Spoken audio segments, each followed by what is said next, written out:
Hello, bonjour, namaste, ni hao, and ohio everybody. What is going on? It is Gale here.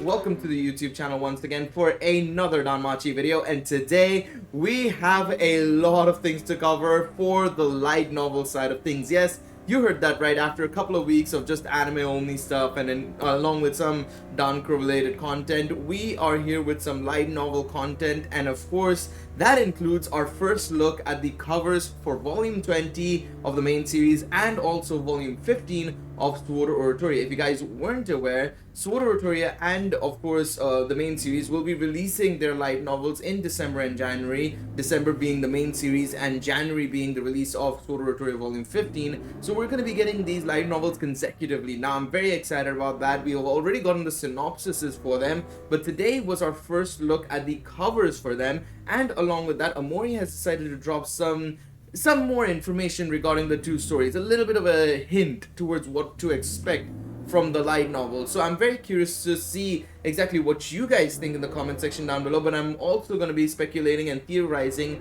what are we going to be getting in the light novels to come. You know, what is the story we're going to be following? What does Amori mean by the things he said on Twitter, of course, right? We're going to take a look at all of that in this video. So of course, if you guys going to enjoy this one, please be sure to leave a like down below, subscribe to the channel for more content, and let me know what you guys think about this format where, you know, I'm just driving and of course I'm talking about this stuff to you guys. Do you guys like it, dislike it? Do you guys think it's a little bit better when I'm doing it a little bit more prepared, in a more prepared manner, a bit less natural? Let me know in the comments. I'm curious to see what you guys have to say down below. Now, what I will say is, first and foremost, is that this is going to be a spoiler video. So, of course, if you are an anime only, I'm pretty sure you already recognize that. But for those of you guys who are still unaware that this is going to contain spoilers for the light novels, this is your disclaimer. Please be sure to leave the video before I start spoiling stuff for you guys. I'm giving you guys an opportunity to do so.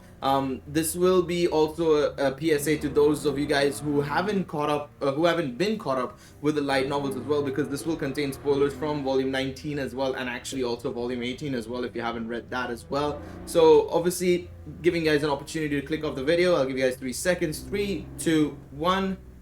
There we go. Now, of course, for those of you guys who have remained, I assume you guys have caught up with the light novels and of course, or are uninterested in getting spoiled, which fair enough if you are uninterested in getting spoiled. Now, the first thing I want to talk about is of course the synopsis once again, because a lot of you guys probably don't remember the synopsises for the two light novels, of course, right? You guys probably missed the video as well. I dropped a video about it a couple of weeks ago. So we're going to do a little bit of a TLDR. We'll go over the synopsises, we'll take a look at the covers, and then we'll go over what Amori has said on Twitter about the two stories coming up. So first and foremost, for main series volume 20, the synopsis for that is basically that we're going to be getting a Olympiad in Oratoria. We're going to be seeing Oratoria versus the educational district, and that's it. That's all we have gotten from that tidbit. Now, it's going to be very interesting to see what sort of Olympiad it is. It could be about general knowledge, it could be trivia, it could be an actual Olympic style event, a sports style event. Who knows, right? We're going to have to wait and see. I think it's going to be a little bit more fighting related, of course, right? I think it's gonna be tournament based, of course, as well. I think there's gonna be some knowledge based things as well, for sure, right? The 100%, I doubt that there's not gonna be that as well. Along with that, I feel as well is that we're gonna see also potentially Belle being mentored by Leon as well. That's my thought process as well, potentially, because I feel like the whole reason why Amori has introduced Leon and of course the educational district is to show Belle more about the outside world, and kind of mentioned it in volume 19 as well, or you know, via Hermes, that you know, Belle needs to start learning about what's outside of Oratoria as well, especially with the one-eyed black dragon being outside of Oratoria. It's going to be extremely vital that he does get ready for that, of course, as well, right? And so we're gonna have to wait and see as to what happens there, right? But that is my initial prediction. On the other side of the coin, with Oratoria volume 15, we're seeing the ramifications of volume 18's main series finally. So of course, if you guys weren't aware, in main series volume 18, the reason why the Loki familia didn't participate is because of a couple of reasons. So first and foremost, the guild really didn't want Loki familia to, you know, join the Freya familia, because otherwise it could have led to a bloodbath. You could have seen a lot of deaths of adventurers and stuff, and also the lower level members wouldn't have leveled up as much as they did, of course, in the actual series. in the actual events, of course, right? So they wanted to keep the Loki familia out of the equation for that, and they were doing so by blackmailing them and bribing them effectively by giving them information about the lower levels, in particular the glacier levels. So they got access to information from the Zeus and Hera familia's expeditions of the 60th floor and below. And in this light novel that we're going to be getting, volume 15, we're going to be seeing the Loki familia take on the 60th and the 61st floors of the dungeon. Now, along with all of that as well, we have gotten confirmation that the main series and Sword Oratoria are finally going to be linking together in terms of the timeline. They will be happening simultaneously at the same time, and we'll probably see characters crossing over more now. So this is where obviously we'll have to wait and see if Bell finally joins these expeditions that the Loki familia is on. How does that all work and pan out? How does that work in terms of the timeline? Because in theory, we've been already seeing the stories happen simultaneously. It's not the first time necessarily that the Sword Oratoria and main series light novels have been kind of working in tandem. We had, of course, Sword Oratoria Volume 10, that was happening kind of alongside the events of main series volumes 9 to 11 effectively, or 10 and 11 more so. So it's not really the first time that they're going together, but this is the first time Omori has confirmed that it's actually happening. So we'll have to see how that pans out. This also has implications for the anime as well, in terms of how are they going to make it work when there's no Sword Oratoria anime and stuff. We'll have to wait and see on all of that. But yeah, that is also something we got confirmed. Now, here are your first looks at the covers of both main series volume 20 and Sword Oratoria volume 15. I'm going to leave them up on screen for a little bit while you guys take it all in. Now, I will say this, Sword Oratoria volume 15 doesn't really interest me that much in terms of the cover, of course, right? Now, in terms of the story, yes, it does, of course, right? But the cover itself is very generic, I will say. I'm not going to lie, they didn't really do an amazing job there in, intriguing people. I assume it's also in reference to the glacier levels, I assume the background and stuff, right? But it doesn't really matter too much to me at this moment in time. What I'm more interested in is volume 20, because it kind of invalidates my theory that I just had about Leon, right? Because it seems like they're preparing Leon to be a more villainous character, and Bell is like going up against him, which is a little bit odd. I think what might happen here, and this is my, again, another theory that I have, is that this could very well be like what Hermes was like in the Xenos saga, where he's sort of like this sort of like villain kind of character, setting up Bell unnecessarily and whatnot, right? But I don't know. I have no idea. I'd assume that would be the case, but who knows, right? Who knows? Let me know your theories in the comment section down below, because I can only imagine Leon being like that. There's no reason why Leon has to be a villainous character, in all honesty, especially considering this is a character who's helped previously with various quests and stuff like that. So we'll have to wait and see, but I just don't see Leon being a villainous character. I think it's just Omori trying to, drop a red herring or something, or a red flag for no reason whatsoever, and kind of divert our attention a little bit from what might actually be the situation, right? That's what I think, at least. That's my personal opinion. Let me know your thoughts in the comment section down below. I'm curious to see what you guys have to say down below.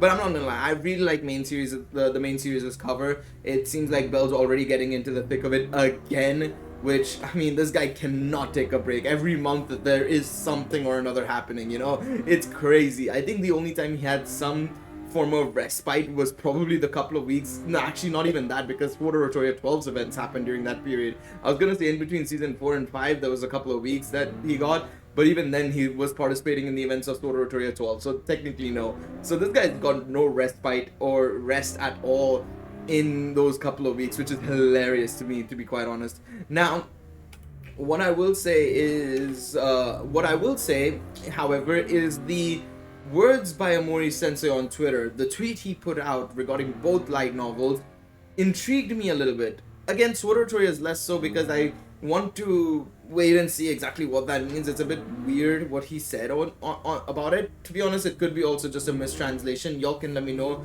if there is a better translation for it, and I'll respond to you guys in the comment section about my thoughts on it, if they have if there is some sort of discrepancy there. But when it comes to main series volume 20, which is the more interesting one, the 3 sentences he gave on Twitter were that heroes are shit, A hero is a conqueror, the hero is gone. I nearly hit that building. Those three lines are very interesting, to say the least, because again, it kind of reminds me once again of the Xenos arc in a way, basically, where everybody was against Bell for, obviously, trying to save the Xenoses and stuff like that, right? It kind of reminds me of that, where everybody's public opinion of Bell went down the drain. It's going to be very interesting to see what exactly pans out and how it pans out, because this leaves me to believe that something is afoot. Something's afoot when it comes to the hero side of things. Maybe it's more so Leon's perspective of things. Maybe he doesn't see that heroes exist anymore, potentially. Maybe he has his words about heroes and that's what he's trying to instill into Bell, kind of, in a way. Potentially that could be a thing, right? Obviously he's been through a lot of stuff as well. Like, you have to remember that a lot of these adventures, right, Leon, Atarol and stuff like that, have probably seen the events of Zeus and Hera trying to go up against the three great quests, in particular the Behemoth, the Leviathan, and the One-Eyed Black Dragon. And so maybe these are his words, because usually whenever Omori puts these quotes in on Twitter, right, and it's quote tweet, it's like in quotes, right? These are quotes from the book, I'd assume. Usually that's what is the case with Omori Sensei. Whenever he tweets out and has it in quotes, it's usually from one of his books. And the fact that I assume that this is in quotes as well, not I assume, it is in quotes, is that I assume it's from the upcoming light novel. So it's definitely somebody's words here. There's three sentences. It's gotta be somebody's words. My assumption is that heroes are shit is probably Leon's words. A hero is a conqueror also probably is Leon's words, and the hero is gone is also probably Leon's words. I think that there is a very good chance that he's trying to stop Bell from following this hero's path. In all honesty, there's a very good chance that might be the case, right? Because obviously so far from in volume 19, their interactions have always been about adventuring, never about heroes in particular. They've never really interacted about that necessarily. So we're gonna have to wait and see and what happens in that situation. But that's my assumption, is that they're gonna be making a discussion about that potentially. Now, on the other side with Sword Oratoria Volume 15, this is where I feel like there's something a bit afoot with the translation here, because I think it shouldn't be called this, but I could be wrong. It's the sentence basically says that Ahmed Spring is a pool that absolutely destroys women's dignity. It's a very interesting line, I must admit. I have no idea what this could refer to and how this will affect the story in any way, shape, or form.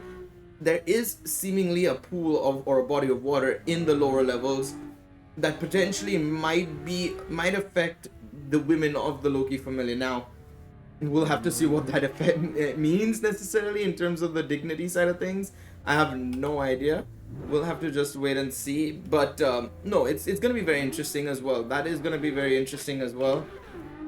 Oh god, I got stalled. All right, let's see. Oh god, come on. There we go. Had to bump start it a bit. There we go. I was wondering, like, what the hell happened there. I went into neutral. All right, sorry, my bad. So I do think that there is going to be something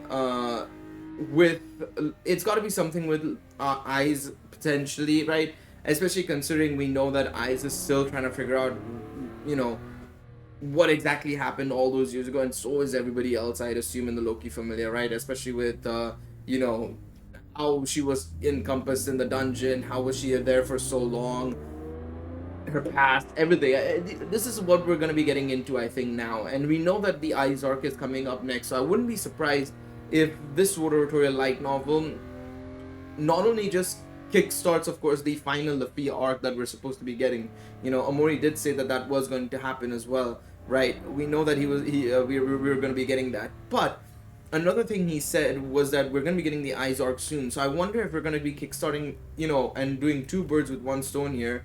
by basically having the Lafia arc begin, also have the Eyes arc also begin at the same time simultaneously. It's going to be very interesting to see what happens there, and I'm quite curious to see exactly what pans out. Obviously, when it comes to the Oratoria Volume 15 stuff, I'm more interested to see how Belle gets involved as well, because again, with them saying that the two stories are converging finally and stuff like that, I'd hope that Belle makes his appearance more in Oratoria, and also vice versa. We see Eyes, Lafia, and so on and so forth make their appearances in the main series a little bit more, especially Lafia, because she's never been mentioned at all, barely even mentioned at all in the main series. So we're gonna have to wait and see on that front. Now, of course, let me know your thoughts in the comment section down below. I'm curious to see what you guys have to say. Of course, if you guys enjoyed this video, feel free to leave a like down below. Subscribe to the channel for more content. Let me know if you enjoyed this format of me just driving and chatting with y'all regarding the light novel.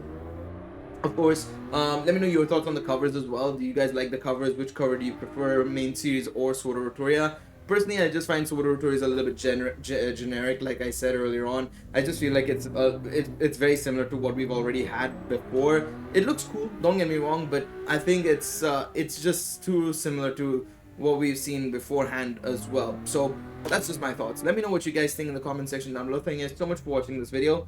Once again, leave a like if you enjoyed it, subscribe to the channel, all that sort of good stuff, and I will see you guys in the next one. Take it easy, everybody. Bye-bye.